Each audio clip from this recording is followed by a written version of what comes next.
এই কথাখিনি প্ৰকাশ কৰেছে যে ছাত্ৰছাত্ৰীসকল অধ্যয়ন সমাপ্ত কৰি প্ৰত্যেকজন কিবা নহয় কিবা বৃত্তিত তেওঁলোকে নিজকে নিয়োজিত কৰিব। কিন্তু ইয়াতকৈ ডাঙৰ কথাটো হ'ল যে প্ৰত্যেকজন একোজন মানুহ হ'ব লাগিব আৰু সেই মানৱতাৰ বা মানুহ হোৱাৰ যি সংগ্ৰাম, সেই সংগ্ৰাম বিশেষকৈ শ্ৰেণীকোঠাৰ ভিতৰত শিক্ষকসকলে কৰি আহিছে, আমিও কৰি আহিছোঁ।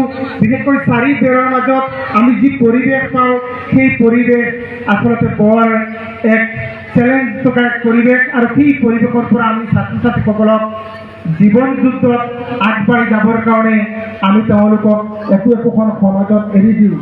কিন্তু ক'ৰবাত আজি মানুহসকলৰ অভাৱ হৈছে যেন আমি অনুভৱ কৰোঁ আৰু সেই অনুভৱখিনি আমি বুকুত বেদনা লৈ আমি ছাত্ৰ ছাত্ৰীসকলক দিনে নিশাই পাঠদান দিওঁ। মঞ্চত বহি থকা শিক্ষকসকলে এই সংগ্ৰামত প্ৰতিদিনাই নিজকে ভৰ্তি কৰি ৰাখিছে।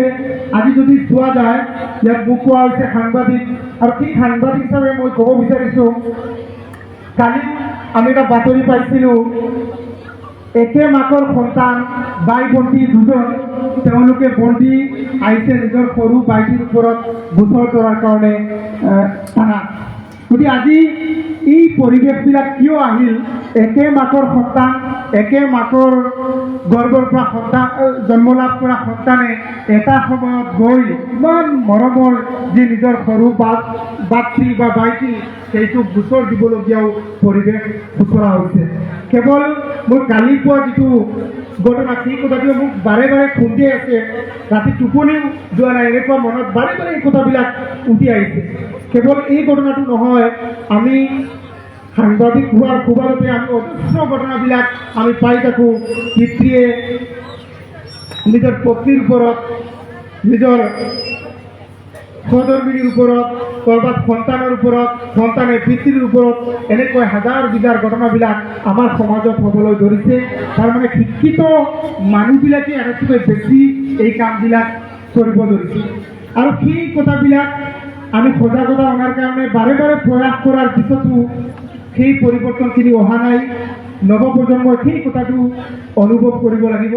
আজি আমাৰ পৰিয়ালটোক, যৌথ পৰিয়ালেই হওক বা ছিংগেল পৰিয়ালেই হওক, আজি পৰিয়ালটোক আমি পিতৃ মাতৃ আইতা বাই ককাই সকলো মিলি ইমান ধুনীয়াকৈ জীৱন আৰু জীৱিকা আমি পালন কৰিছোঁ। নিজে নিজৰ কামত যাৰ যি কাম সেইখিনি কৰিছোঁ। কিন্তু এখাৰ সময়ত আমি ক'ৰবাত কিবা এটা পৈতৃক সম্পত্তিয়ে হওক বা নিজৰ ক্ষুদ্ৰ স্বাৰ্থৰ কাৰণে আমি মানৱতাৰ ক'ৰবাত নহয় ক'ৰবাত স্খলন হোৱা দেখা যায়। আৰু তেনেকুৱা ঘটনাবিলাক অজস্ৰ আমাৰ সমাজত হ'বলৈ ধৰিছে। গতিকে ছাত্ৰ ছাত্ৰীসকলে এই কথাবিলাক এতিয়াৰ পৰা মনত ৰাখিব লাগিব, যাতে আমি প্ৰত্যেকজন ল'ৰাই হওক ছোৱালীয়ে হওক প্ৰথমে আমি মানুহ হ'ব লাগিব, আৰু ইয়াৰ পিছতেই আমি লাগিলে চিকিৎসক হওক, ডক্টৰ, ইঞ্জিনিয়াৰ, শিক্ষক, সাংবাদিক, যি বৃত্তিতে নাযাওঁ কিয় সেই বৃত্তিত আমি নিয়োজিত হ'ম। চিকিৎসকসকলৰ ওপৰত এটা অভিযোগ হয় যে তেওঁলোকে মানুহ মৰাৰ পিছতো তেওঁলোকে বহু সময় ধৰি কেইটামান পইচাৰ কাৰণে তেওঁলোকে ICUত ৰোগীক ৰাখি দিয়ে। তাতো মানৱতাৰ চৰম স্খলন ঘটা বুলি আমি অনুভৱ কৰোঁ। গতিকে সকলো বস্তুৰ ফালৰ পৰা প্ৰত্যেকজন একোজন মানুহৰ প্ৰয়োজন।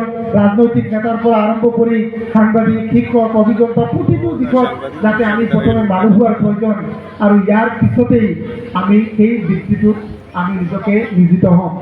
আজি যিহেতু বিদায় অনুষ্ঠান, আৰু বিদায় অনুষ্ঠানবিলাকত সচৰাচৰ এই বিদায়ী পৰ্বৰ কথাবিলাক আলোচনা কৰা হয়। এই বিদায়বিলাক আমি এইখন শিক্ষানুষ্ঠানতো প্ৰতি বছৰতে আমি পালন কৰি আহিছোঁ, উদযাপন কৰিছোঁ এটা দিন, আৰু সেই দিনটোত এই কথা বতৰাবিলাক আলোচনা কৰা হৈছে। ছাত্ৰ ছাত্ৰীসকলে কিছু সময় শুনিছে আৰু ইয়াৰ পিছত তেওঁলোকে সেই কথাবিলাক পাহৰি গৈছে। কিন্তু ইয়াত সন্মানীয় অধ্যক্ষ মহোদয়ে বিশেষকৈ এই ইনিচিয়েটিভটো লোৱাৰ উদ্দেশ্যে এইটো যে ইয়াত যিসকল ব্যক্তি উপস্থিত হ'ব, যিসকল অতিথি উপস্থিত হ'ব, সেই অতিথিসকলে তেওঁলোকে তেওঁলোকৰ জীৱনৰ অভিজ্ঞতাখিনি শ্বেয়াৰ কৰিব, ছাত্ৰ ছাত্ৰীসকলে শুনিব, আৰু ইয়াৰ পৰাই ছাত্ৰ ছাত্ৰীসকলে তেওঁলোকৰ জীৱনত ক'ৰবাত তেওঁলোকৰ পৰিৱৰ্তন হ'ব।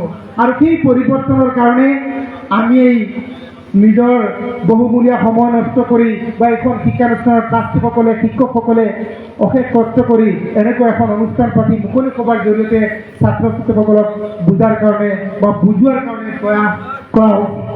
মৰমৰ ছাত্ৰ ছাত্ৰীসকল, সময় বৰ কম আৰু মাত্ৰ কেইটামান দিন বাকী আছে। ইতিমধ্যে বোৰ্ডেও পৰীক্ষাৰ যাৱতীয় প্ৰস্তুতি সম্পন্ন কৰি তুলিছে। পৰীক্ষাত অৱতীৰ্ণ হ'ব লাগিব।